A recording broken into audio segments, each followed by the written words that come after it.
So do you have an idea of a healthy way to get kids to eat more fruit? Yes, a watermelon pizza. Tell me more about how to make a watermelon pizza. First, you cut a watermelon in half, and then you put other fruits for the topping. I see. So we're going to make like a triangle piece of watermelon slice and then decorate it with other fruit? Yeah. What kind of fruit do you think would be good to use? Bananas, some grapes, and strawberries, and blueberries. And blueberries. I love blueberries. Oh, that's such a good idea. Thank you for telling me about that.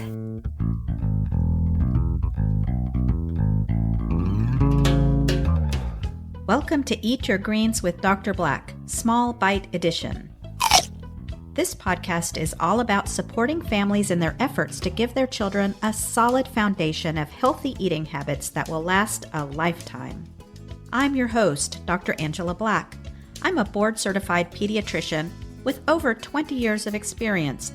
I'm passionate about using evidence-based guidelines to teach my patients and their parents how to prevent chronic diseases for a lifetime of health. In today's episode of Eat Your Greens, we're just taking a small bite. Small bite episodes give you the opportunity to get advice direct from a pediatrician in 10 minutes or less. I'll serve up a snack-size answer to some of the most common questions I get asked in the office.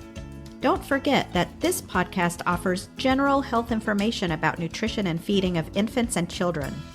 It's meant for educational purposes only and is not intended to replace the important relationship between a parent, child, and pediatrician. If you have concerns about your child's nutrition, health, or growth, please consult your doctor. For more episodes, or if you would like more information about child nutrition and feeding, please visit www.eatgreenswithdrblack.com.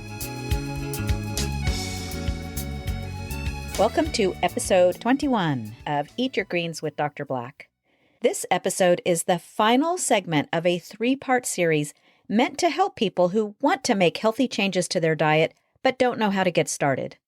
In part 1, my colleague Dr. Miller and I discussed a few practical tips and easy-to-follow strategies to help you and your family make the shift towards a plant-centric way of eating without ending up feeling overwhelmed or deprived. In part 2, my Culinary Academy trained sister helped me taste test some of the plant-based meat replacements currently on the market. We had a blast taste testing Impossible and Beyond burgers, barbecue seitan, vegan pepperoni pizza, and a few yummy desserts. This final episode in the series is a follow-up to that one. People are confused about how healthy those products really are, both for their personal health and for the health of the planet. I wanted to go into a little more detail to answer those common questions and help clear up any confusion. As you know, I strive to present a balanced view of healthy eating based on the available scientific evidence. All right, how about we learn the truth about the fake meat industry? Regardless of what you call it, alt meat, fake meat, or plant-based meat, it's probably no surprise that the rising demand for healthier alternatives to traditional animal-based protein sources is big business. According to the internet, the plant-based meat market was valued at $3.5 billion in 2021, and it's expected to exceed $25 billion by 2030. As you might expect, these companies are putting a lot of money and effort into marketing their products as better for the consumer's health and also as a possible way to ameliorate climate change. Naturally, the cattle, poultry, and dairy industries are fighting back. As with many other contentious issues, the battle lines have been drawn, and there's a lot of misinformation being thrown out by both sides. One of my top priorities in producing the Eat Your Greens podcast is to give my listeners the facts they need to make informed decisions about how to feed their families. You all know I'm a staunch supporter of a plant-predominant diet, but even more important to me is the evidence to back up the advice I present. So let's take an honest look and find out for ourselves if there's any real meat to the alt meat industry's claims. Did you see what I did there? Let's start with the most obvious. You might be thinking, hey, Dr. Black, what about the whole food part of that whole food plant-based diet you always talk about? Isn't a good old steak whole food? And aren't these plant-based replacements highly, dare I say, ultra processed? To which I would reply, you're absolutely right. And I would be proud of you because you're definitely paying attention to what I've been putting so much effort into saying. For the greatest health benefit, whenever possible, incorporate a whole food protein alternative into your meals. Going back to the advice we gave in episode 16 with Dr. Miller, add things like lentils, beans, or nuts to your recipes instead of meat or chicken. You'll get the benefit of the plant-based fiber, cut out the saturated fat, and even save money on your grocery bill. The cows, pigs, and chickens will also be happier and healthier with this strategy. Also, your choices as a consumer help increase the demand for a greater variety of crops. And biodiversity is crucial for Mother Nature's health. But we'll talk a little bit more on that later. Even plant-based milk gets a bad rap as being more highly processed than cow's milk. I'll be doing an entire episode about dairy in the future, so stay tuned. If you come away from this episode with only one message, it's to use alt meat products sparingly and only for special occasions or as a convenience food when you just don't have time to cook a healthier meal. Why does it so often come down to a choice between time and energy versus health? This is such a common question that I made it the subject of the second episode I ever published. Go back and listen to that one for tips on sticking to a healthy diet even when you're crunched for time. Another reason you might want a realistic meat replacement is when you're first setting out to change your diet, but you don't think you or your family members are ready to swap out their favorites for beans and tofu. To be honest, you could consider alt meat to be the nicotine gum of plant-based eating. Hey, if it helps you quit the bad habits, fine. My listeners have heard me talk a lot about saturated fat and how it's strongly linked to increased risks of chronic diseases like diabetes, heart disease, and fatty liver disease. I've also repeatedly reminded my listeners that it doesn't matter if the saturated fat comes from an animal or a plant. Remember, coconut oil and palm oil, which are used heavily in ultra-processed foods, are the main plant sources of saturated fat, and they're still bad for you. Reducing your saturated fat is in the top 3 things you can do to improve your health and the long-term health of your children, right along with reducing refined carbs and salt. Wendy and I compared the saturated fat content of the products we tasted to the conventional equivalent.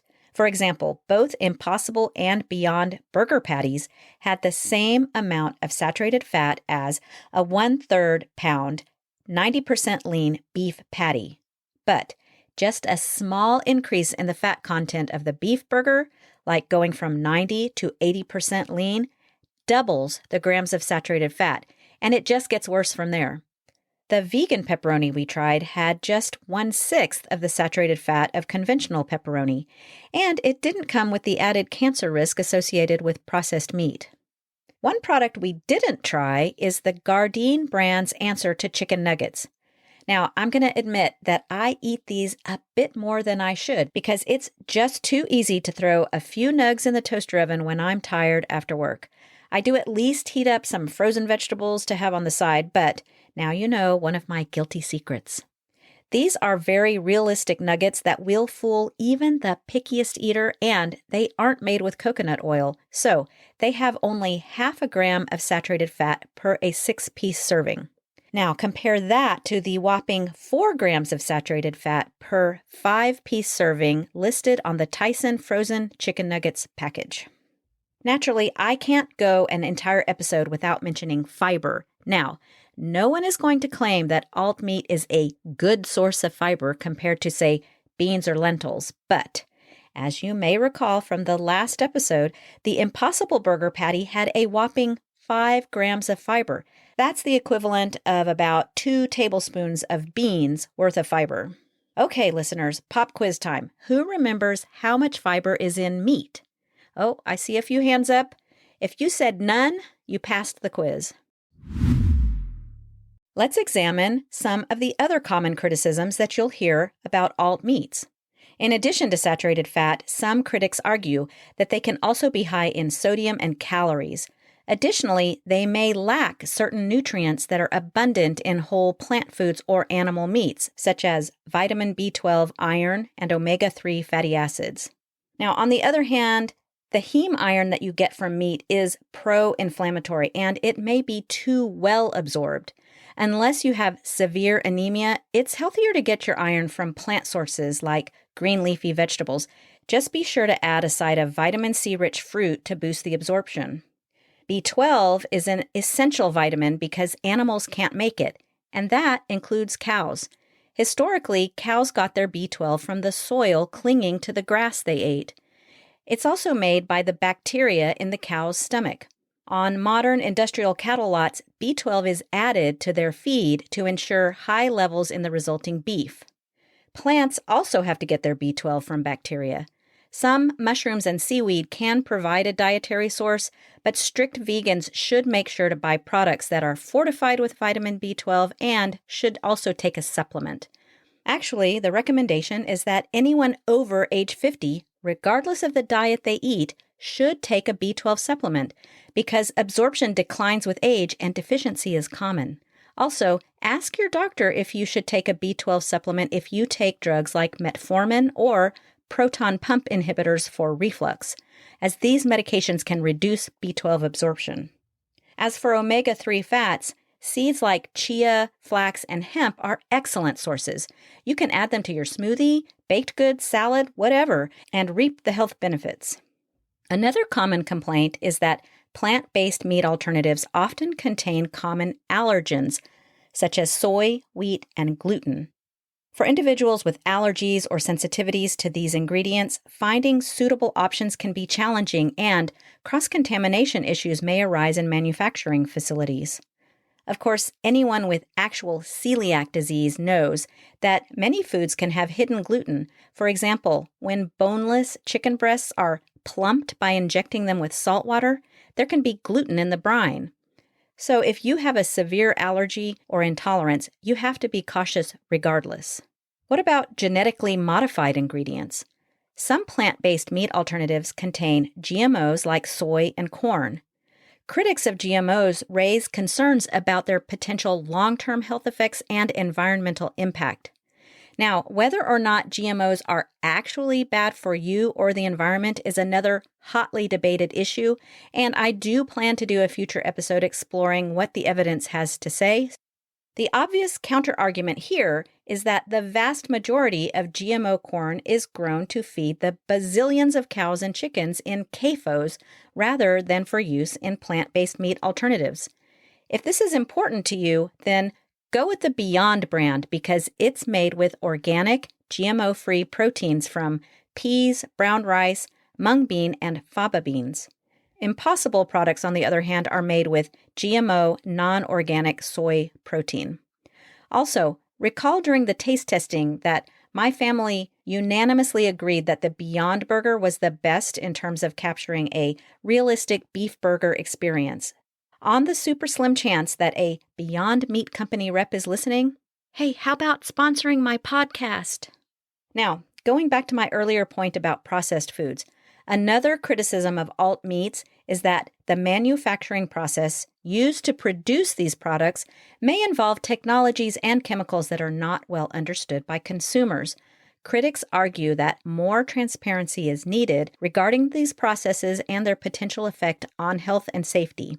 Of course, the same could be said for every other ultra-processed food in existence, so this doesn't really count as a criticism of alt meats specifically. And then, of course, there's the price. It's much more expensive. This is a criticism I have not only of the health food industry as a whole, but also of other products that purport to fight climate change, whether it's recycled paper products, laundry detergent, or household items that help reduce our dependence on single-use plastics. They're all too expensive. Until these products are priced at a level accessible to the average shopper, we're never going to make significant progress. So again, not really a criticism specific to the alternative meat industry. Now we come to one of the biggest claims made by proponents of plant-based meats, the potential environmental impact. Although plant-based meats generally have a lower environmental footprint compared to traditional meat production, some critics argue that they're not as sustainable as they claim to be. Factors such as monocropping, reliance on intensive agriculture, and energy-intensive processing methods may contribute to environmental degradation. Let's start with monocropping. As the name suggests, this is the practice of growing a single type of crop year after year. Because this practice depletes the soil of nutrients, large amounts of synthetic fertilizer is needed to continue growing the crops. Critics state that the most popular meat replacements are predominantly made of either soy or peas, so basically the alt meat industry isn't doing anything to improve biodiversity of crops. A related criticism is that the availability of these products hasn't actually resulted in a reduction of meat consumption. Of course, it's a relatively new industry, so maybe it's just a matter of time. I'm sure the cost is a factor. At this time, the average consumer isn't going to buy these on a regular basis, and it doesn't look like that's going to change anytime soon. Ironically, all of the biggest factory meat companies are also investing in fake meats, which means that many of these products are not actually replacing factory farming. Mega corporations like ConAgra actively lobby to deregulate the meat industry, weakening the existing safety regulations even further. They can continue to drown out smaller organic companies, which keeps organics and other more sustainable options as a niche market with high prices. As of the date of this episode, Impossible and Beyond are still independent companies. Sadly, I did discover that the Gardein brand that I like so much is owned by ConAgra. Yet one more reason for me to eat it less often.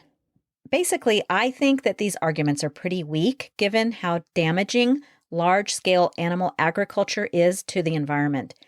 Instead of being used to grow crops, vast amounts of lands are stripped of all vegetation and used for CAFOs. In case you don't know, that's concentrated animal feeding organizations. Or the land is used to grow the corn and soy used to feed those millions of animals confined in the CAFOs. The beef industry alone contributes to 15% of the world's greenhouse gas emissions, and they're a significant contributor to climate change. Then there's the taxing demand for water associated with animal agriculture and other factors like large amounts of antibiotics needed to keep these overcrowded animals healthy, and the role that that plays in the rising rates of antibiotic resistance. Now, there are ways to raise animals for food that are sustainable and much kinder to the animals. Well, at least right up until the moment you slaughter them. Regenerative farming is a small but growing field, pun not intended, and uses the animals and the land in a way that actually takes carbon out of the air and puts it back into the soil. The real issue here is the sheer volume of beef, chicken, and pork that we consume. There's simply no way that practices like regenerative farming can meet this demand. Unfortunately, we are going to have to drastically cut back on meat consumption if we want to see an environmental benefit. There's just no getting around it. So what's the final verdict? Are fake meats really better for you than real meat? Are they better for the environment? On the one hand, no animals are harmed in their production, and they often contain less disease-causing saturated fat than their conventional counterparts. They may contain small amounts of fiber, which is better than none, and although they're not as good for the planet as farming a wide variety of beans, lentils, nuts, and other diverse crops, arguments that they're just as bad for the environment as animal agriculture fall short. On the other hand, there's no getting around the fact that these are highly processed foods, and it's been shown that even vegans don't have better health outcomes if they overconsume processed food. If that were the case, then Oreos would be considered a health food. Don't I wish? My advice is to enjoy meat alternatives when you just have to have a realistic beef-like burger or chicken nugget, but whenever possible, use whole, plant-based proteins for the greatest health advantages and sustainability. I hope that this series of episodes has helped get you started on your journey towards transitioning over to more of a whole plant-based diet. I hope you come away with the information you need to make better choices, both for your own health, the health of your family, and the health of the planet. Thanks for listening, and don't forget to eat your greens.